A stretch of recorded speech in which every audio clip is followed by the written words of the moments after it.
Sinuportahan ng mga senador ang naging pagdeklara ng Pangulo ng State of National Energy Emergency kasunod nga ng kinakaharap na oil crisis sa bansa dala ng tensyon sa Middle East. Ayon kay Senadora Amy Marcos, masaya raw siya na sa wakas ay inamin na rin ng administrasyon na hindi na normal ang nangyayaring taas presyo ng krudo sa Pilipinas. Ngunit sa kabila nga nito ay ginit niya na hindi pa ito sapat dahil dapat ding mailatag ng gobyerno ang tunay na sitwasyon sa Pilipinas at maging update kung nakiusap na sila sa mga importer, oil refinery, grupo ng mga gasolinahan at maging LPG station.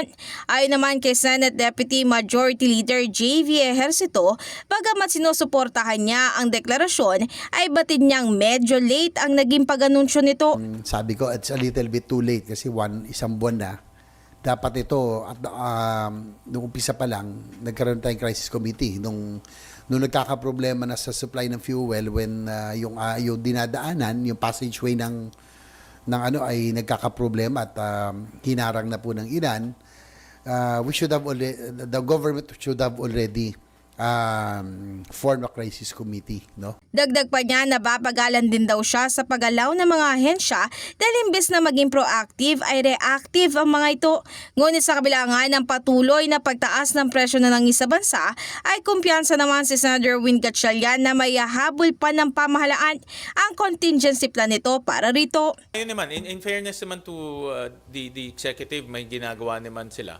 Nakita naman natin yung pagbibigay ng subsidiya, may action naman. For example, malaking bagay rin yung nakita ko yung pagbababa ng port fees.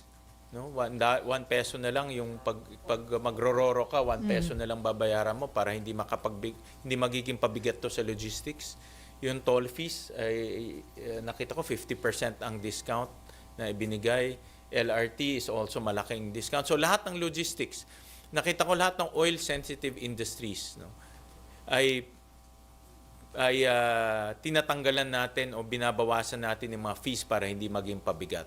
Tiniyak din na naturang senador na makikipagtulungan ang kanilang Protect Committee sa binuong Uplift Committee ng Pangulo para tugunan ang problema sa oil at energy sector.